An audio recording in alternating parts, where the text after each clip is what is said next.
Hello guys, welcome to my channel Nose Media TV. Can I request the time ya panel? Please subscribe, comment, share, like.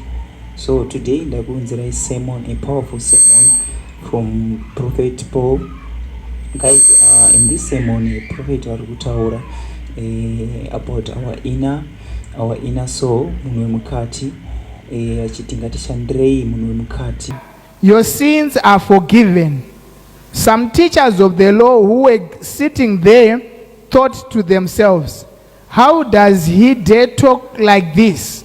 This is blasphemy. God is the only one who can forgive sins. At once, Jesus knew what they were thinking, so he said to them, why do you think such things? Is it easier to say to this paralyzed man, your sins are forgiven, or to say, get up, pick up your mat, and walk? I will prove to you then that the Son of Man has authority on earth to forgive sins. So he said to the paralyzed man, I tell you, get up, pick up your mat, and go home. While they all watched, the man got up, picked up his mat, and hurried away. They were all completely amazed and praised the Lord, saying, we have never seen anything like this. End of our reading. Amen. Ukaona munhu akafa, ungabona umuntu ofileyo asina kufa nenjodzi, engafanga lengozi, asina kufa nokurwara kwenguva yakareba stereki, engafanga lokugula kwesikhathi eside, ukamutarisa so ungamkhangela kanje, kana aiswa kana mukofini, nxa efakwe noma kucoffin, anyatsokurukwa kana anyatsogerwa, elukiwe kumbe egeliwe, aiswa makeup ari mukofini imomo, efakwe makeup ephakathi kwecoffin yona leyo, unofungidzira kuti apa mwangowata, uyacabanga ukuthi kafanga kumbe uzilalele. Hallelujah. Pane nyaya yandura kutaura nezvayo nhasi. Kule ndaba engifuna ukukhuluma ngayo namhla, Mark chapter 2. We respond from our soul. Mapanzwisaka? You should respond from the spirit, not responding with our brains. Hunzwa nyaya ndiri kutaura ka? Ndura kuti udzize kuita respond ngifuna ufunde from your spirit. Emoyeni wakho. Ndosaka wanzwa ndichikutaurira zvemunhu wakafa. Ikuzwe ngikhuluma ngendaba yomuntu ofileyo. Ndiri kuda kuedza kutaura kuti ngifuna ukuzama ukukhuluma ukuthi pamunhu watinenge tichitarisa ari mukofini, nxa umuntu esasimkhangele kukhona, pane mumwe anenge atoenda, kulomunye yabe sehambile, tinenge taakusara takatarisa shelter, siyabe sesele sikhangele body ishelter, iyi ideme. umzimba Saka lo tinosara takatarisa deme, asi munhu wacho chaiye atodi. kodwa umuntu wangikhona yabe Zimwe sehambile. dzenguva unoti munhu akafa here Kwesinye isikhathi uyacabanga ukuthi umuntu lo ufile, nekuti unenge uchimucherechedza uchiona kunge akarara. uyananzelela umbona ukuthi hayi Chinonzi munhu haasi watiri kuona uno, okuthiwa ngumuntu ayisikho lokho chinonzi munhu mukati mako. usithi ngumuntu kuphakathi kwakho, Wapanzwisisa ka? Kwete uyu watiri kuona uyu, hachi lo esimbona, uyu watiri kuona uyu akamirira kuzora kwete lo kufa. esimbona umelela ukuphumula, Wapanzwisisa ka? Watiri kuona uyu haana kumirira kufa, lo akamirira esimbonayo akamelelanga ukufa, akamirira umelela ukubola, kuzongora zvake. umelela ukuphonga ubola nje, Anofa ndiye ari mukati. oza kufa ngulo phakathi. Saka ari mukati akafa, Nxa ophakathi angafa, uyu ari kunze uyu, lo phandle lo, chero mukamisa makeup sei, noma lingaze limfake imakeup chero enjani, mukamugera zvakaita noma sei, lingaze limgele okunjani, kungotora tonoisa muguwa, yikuphonga umthatha siyamfaka nekuti emangcwabeni, munhu chaiye wemukati anenge ngoba afa. umuntu owaphakathi uyabe sefile. Saka munhu handi chatinoona kunze ichi, Umuntu ukhona lokho esikubonayo phandle, munhu mukati.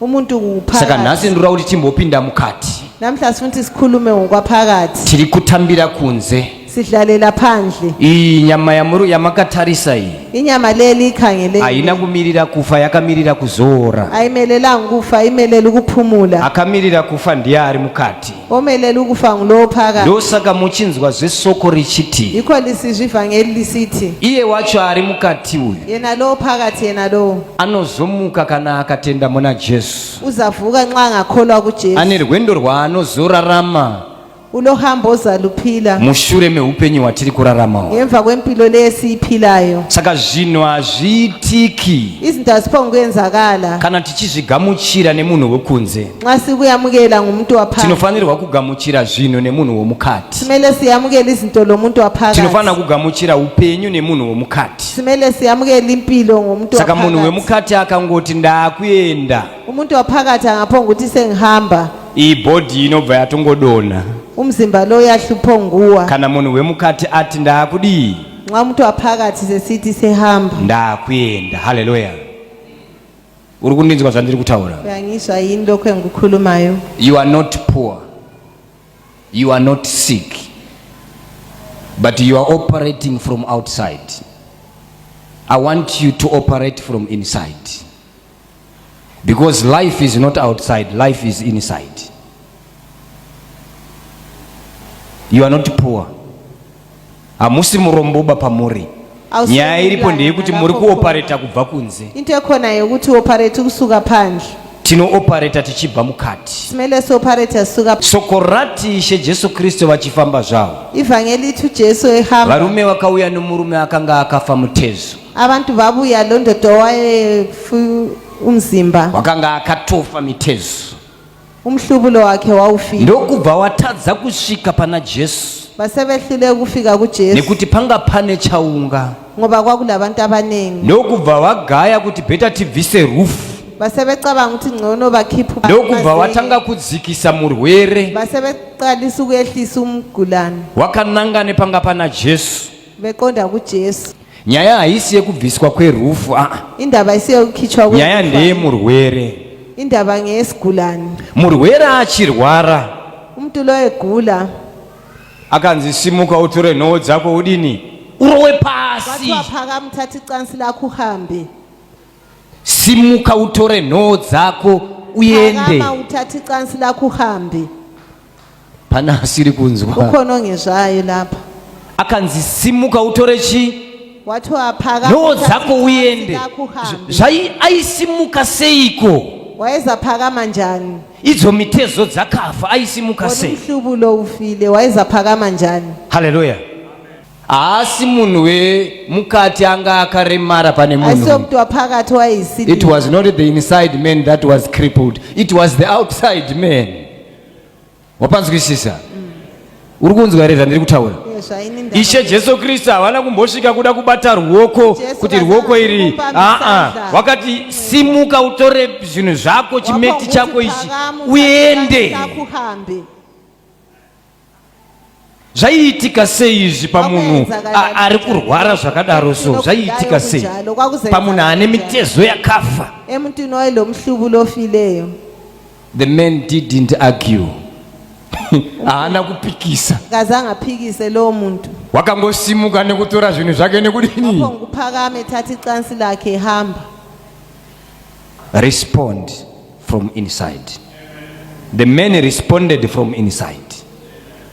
Let the human spirit conduct God. Wapanzwisisa? Munhu haasi wandiri kuona uyu. Chiri kukutadzisa kuti ubate mari nhasi, munhu wemukati uri kumumanikidza.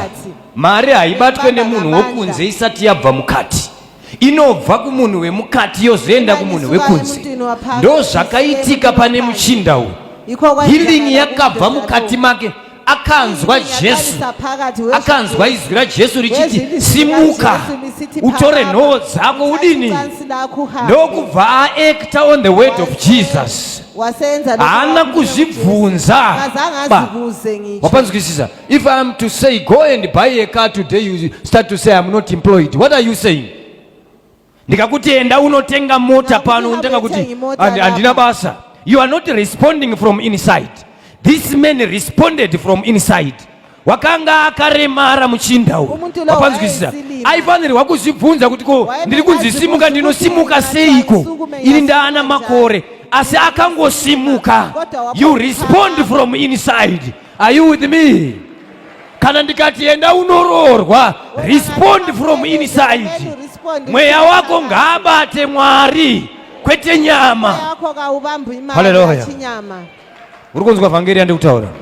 Respond from inside. Respond from inside. Wakangonzisimuka utore chii? Uende mumwe wacho akanzitambanudza chii? Pana Matthew patawerenga paya akanzitambanudza chii? Tambanudza ruoko rwako. Haleluya. Munhu ari kunze uyu, munhu ari kunze, kana munhu ari mukati abvuma kuti ndiri mupfumi, munhu ari kunze haazvipikise. Wapanzwisisa ka? Kana munhu wemukati abvuma kuti inini handisi kufa gore rino, ari kunze uyu haazvipikise. Pana anene apa? Kana munhu wemukati abvuma kuti imba yangu haisi kuparara, ari kunze uyu haazvipikise. Chiri kuita kuti usatenge mota munhu wekunze ari kupikisa munhu wemukati. Uri kutanga kuti ndoitenga nei mota, uri kutopikisa munhu wemukati. Uri kutanga kuti ini ndiri rovha, isusu tisingazogara zvakanaka here. Uri kupikisa munhu wechii? Wemukati. Human spirit should conduct God. The human spirit should touch God. Wazvinzwa ka? Munhu wemukati ndiye anokonekta kuna Mwari. Zvakaoma kakunzisimuka uende uchiziva kuti inini hapana chiri kushanda pandiri. Haana kupikisa. Vazhinji vedu takagara muna Jesu asi tiri kupikisa deliverance. Uye haana kupikisa uyu. Vazhinji vedu takagara muna Mwari asi tiri kupikisa healing. Uye haana kupikisa healing. Ndataura nyaya dzavarume vaviri vasina kupikisa, vese avairwara. Haana kumbonzi uya ndikunamatire shamwari tambanudza ruoko rwako.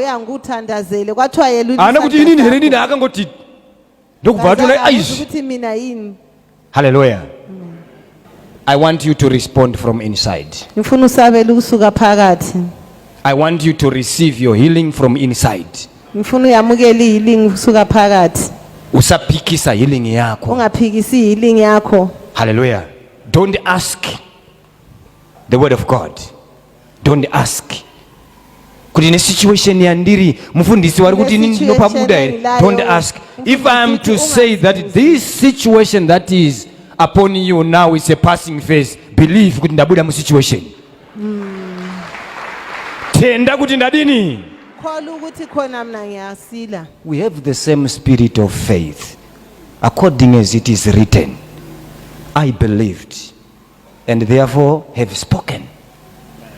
We also believe, therefore speak. Hallelujah. We also believe. Ndakatenda ndikataura. Ngakholwa ngakhuluma. Ndakadini? Ngakholwa. Kuti gore rino ndinowene mota.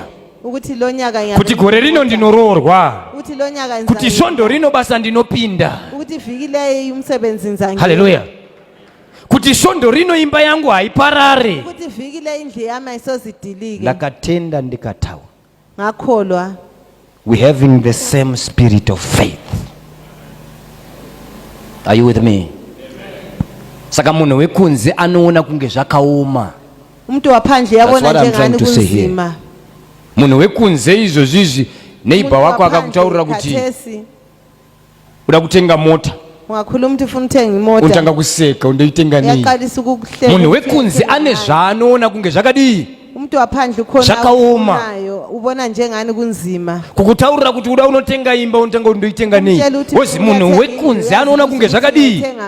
Zvakaoma. Uyabe sithi kunzima.